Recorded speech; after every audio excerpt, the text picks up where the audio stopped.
Hey, you guys, what is up?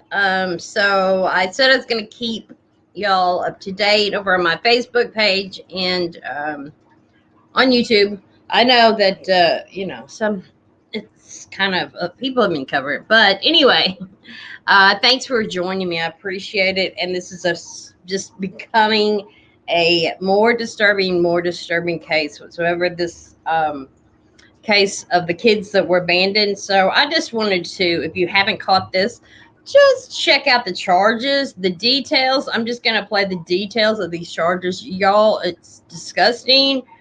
It is unbelievable what these poor kids describe in this. Oh my God. It is ridiculous. All right. Gloria Yvette Williams. Good morning, Ms. Williams. Ma'am, you're charged with the third-degree felony of injury to a child by omission, the first-degree felony of injury to a child causing serious bodily injury, the second-degree felony of tampering with evidence when that evidence is a human corpse. I have looked at the alleged probable cause facts for these three charges, including the supplemental statement of facts, which I believe was supplied to the Public Defender's Office. I do find that there is sufficient probable cause for all three of these cases to go forward. All three cases will go to the 230th District Court. That's going to be Judge Chris Morton. Will you need a court-appointed lawyer from Judge Morton? Would you like the help today of Attorney Chris Henderson from the Public Defender's Office? I don't know what we can't hear her, or we can't. On the question of bond for each of these three charges. Check this out. What is the state's request? Hopefully y'all can hear this. In the first degree felony, I am requesting a $500,000 bond. Disgusting. And in the injury to a child by omission and tampering with evidence cases, I'm requesting $250,000 bonds. And I am opposed to personal bonds, not necessarily because the injury cases are prohibited by this court for personal bonds. I do want to say something since I am here in Houston. We have a tendency, or Harris County has a tendency to let people out of jail on low bonds and also on high bonds. So I don't know where some of these people get their bond money, but they'll have $500,000 bonds and they'll still get out, $100,000 bonds and still get out. So yeah, it's pretty disgusting. But go ahead. Hopefully she doesn't bond out, but honestly, around here, plus they give out a lot of PR bonds. It's pretty sick. But it doesn't look like these may get it. But mostly based on the horrific facts and circumstances of this case, which resulted in the death of a 7-year-old child.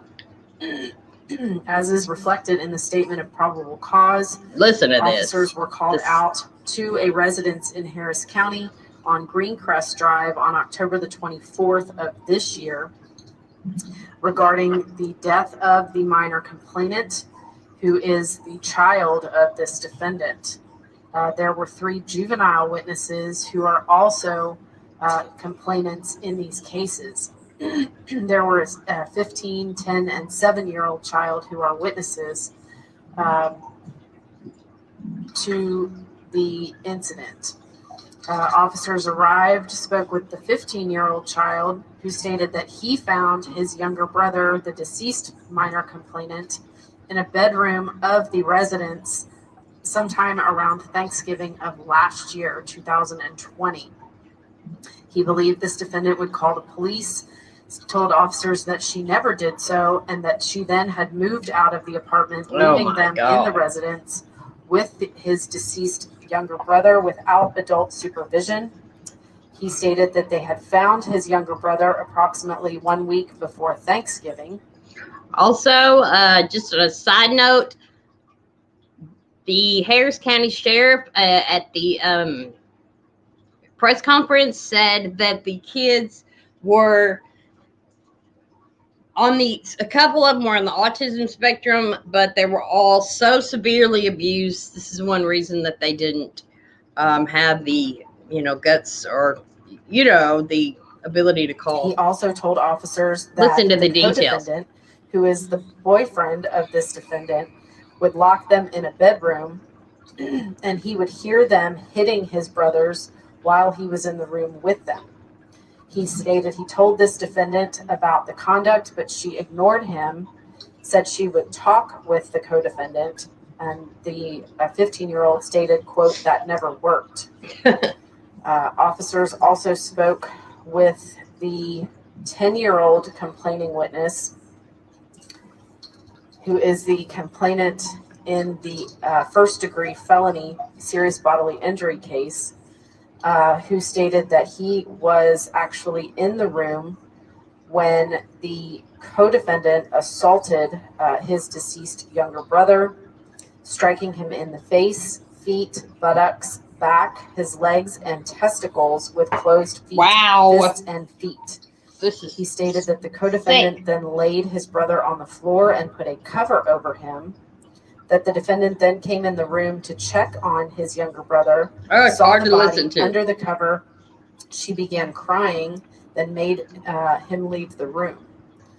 The 10-year-old stated that the defendant and the co-defendant then began fighting because the co-defendant had killed his younger brother.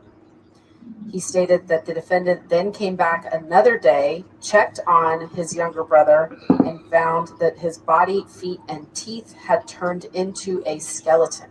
That's the little kid describing that. The co-defendant would beat him as well, hitting him on his buttocks, this is a 9-year-old, stomach, and face, and punched him in the jaw, causing his face to be swollen. A 9-year-old. He stated when the co-defendant would drink beer and alcohol, he would get very strong.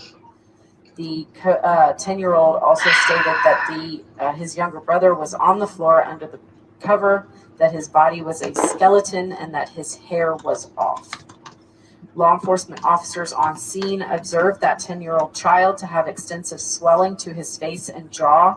When they made contact with him on October 24th, he was transported to Texas Children's Hospital, where it was discovered that he had blunt force trauma to the face, which would require surgery because medical treatment was not sought or obtained when he was injured.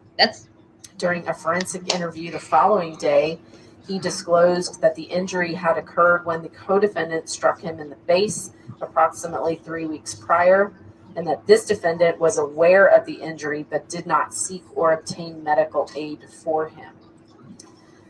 The 7-year-old child was also interviewed. So 3 weeks ago, they came back and beat another kid. That's what I got. So 3 weeks ago, they came back and beat the 10-year-old. Then, Jesus Christ, hopefully, this is just disgusting. I mean, hello, they didn't leave them there. They came back to beat them some more. Stated that he saw it when his older brother, listen to this. Deceased, listen to this. For him. This is the 7-year-old. The 7-year-old child was also interviewed, who stated that he saw it when his older brother, who is now deceased, was injured. He said he saw the co-defendant punching his brother, that his brother was lying down and the co-defendant kicked him with his feet, that his brother was not moving and the co-defendant continued to kick him and stared at his younger brother as he kicked him. He stated his younger brother's eyes were black and that he stopped blinking during the assault, and that they pulled back the covers and saw that he was really dead and saw roaches everywhere on him. Officers also spoke to this defendant on October the 24th. So these kids saw when. Okay, I feel sick. I mean, like I feel physically sick right now. So these kids will be traumatized, just like the cops say. These kids are going to be traumatized forever. This is just. I'm glad I'm glad the details are coming out, to be honest with you, even though they are hard to listen to. And she was interviewed, and she stated that in November of 2020, before Thanksgiving, she had gone into the bedroom where the deceased complainant and 2 other children were at. She witnessed the co-defendant punching her now deceased son. She stopped him, said she stopped him from continuing to assault him, that she entered the bedroom the next morning and found him covered with a blue blanket, that she pulled back and found him to be deceased. She confronted him, the co-defendant, who stated he was sorry that he lost it and punched him, and continued punching him until he went to sleep. The co-defendant told her that he covered him up with a blanket after he went to sleep. The defendant admitted that she knew he was deceased in November of 2020. A year did not almost. notify law enforcement at the time of his death because the co-defendant had told her not to. She was afraid that the children would be taken by Child Protective Services. Oh shit. And that she would go to jail. No shit, Officers bitch. on scene on the 24th found the deceased and badly decomposed body of the 9-year-old complainant discovered under a blanket in the bedroom. An autopsy was conducted, and the cause of death was found to be a homicide due to homicidal violence with blunt force injury. So yeah, I'm requesting those bond amounts, and I'm opposed to lower bonds, as I do have concerns for the safety and protection of these surviving complainants. I do not believe that this defendant should be permitted to have any contact with these children or any children in the community. I am requesting a protective order for the surviving children, and as well as urging the thing is state's motion for bond conditions. Let's see. So we can't hear the. Hold up.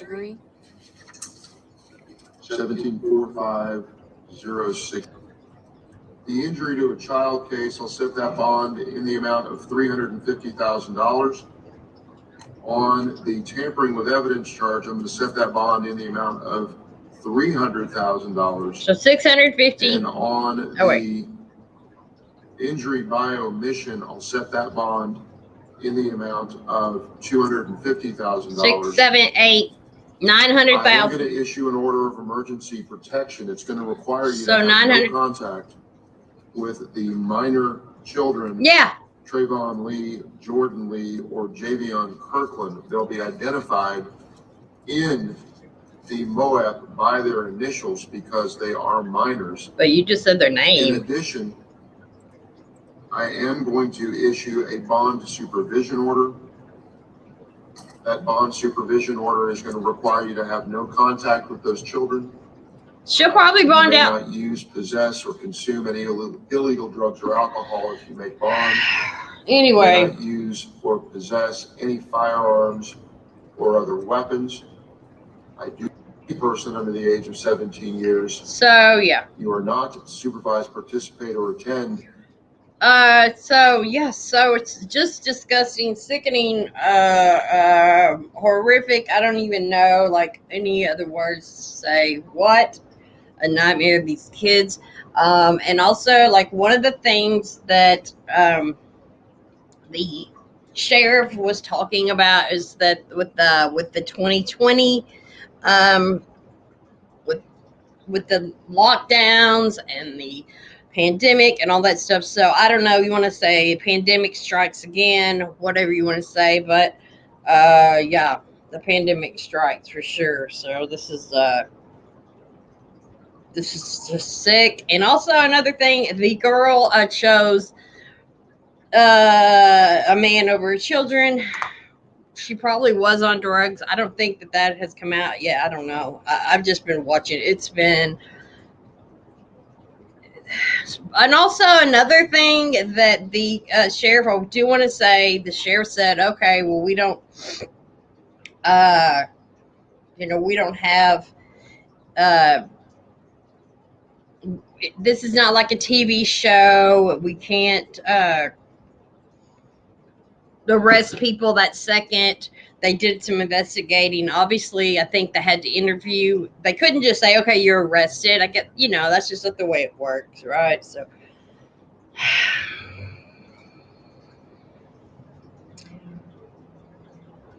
no, well, yeah, of course, but no. That I'm not saying that. I'm saying that the reason, supposedly, one of the reasons that they're saying they got away with it for so long was due to the pandemic, not the abuse itself, the abandonment or the murder.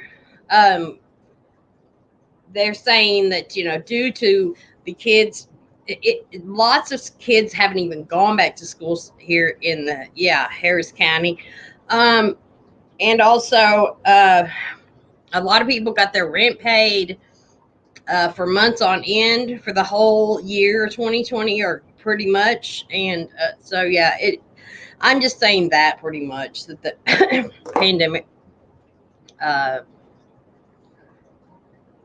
help them get away with it. But then also another thing that the sheriff said was that to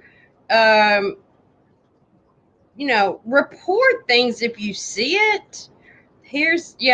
Report things if you see it. So that is for sure a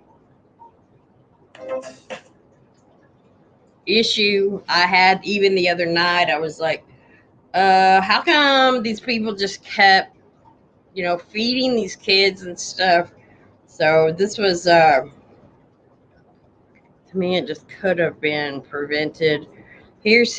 I'm just going to skip because this is a little bit of this. But this is where he said, there are many jobs in our agency that are tougher than those involving abused children. Where's These this? incidents are horrific, heartbreaking, hasty, and how they were handled. And will part of your investigation be looking In plain view, if you will. A lot of this I wanted to make sure I got this in. We rely on our community to report abuse and keep our children safe when they see the signs it was real hard. of in need. Signs of abuse aren't always obvious, but they are often there if you know where to look. We are asking every adult in our community to help.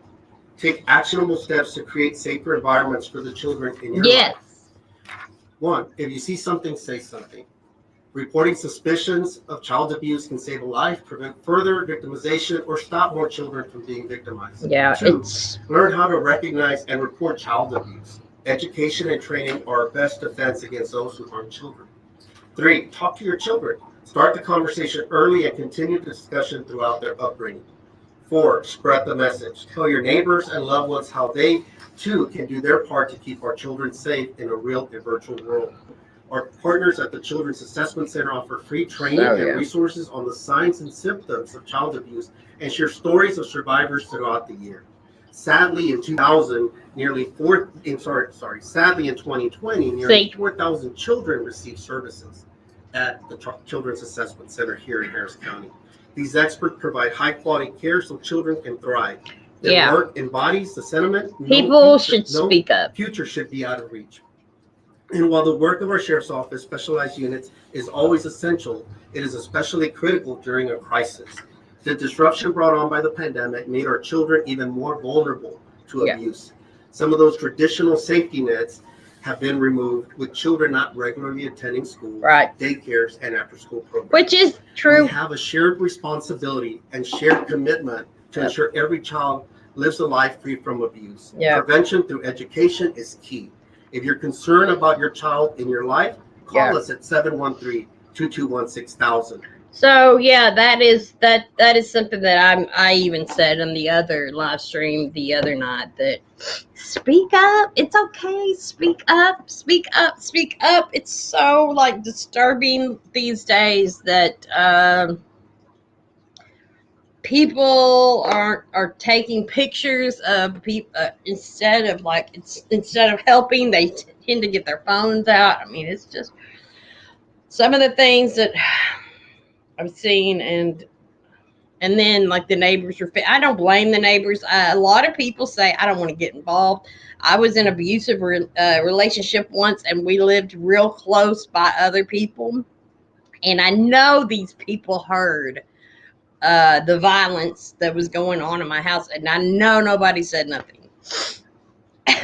And you know they didn't. They people don't want to get involved. People don't want to get involved in your business. But when it comes to children, I mean, I think it comes to women too, but definitely children, because a child cannot decide whether they want to stay or leave. So it's yeah, it's really up to us. That I mean, I don't know. Maybe they thought there was a babysitter in there. I don't know.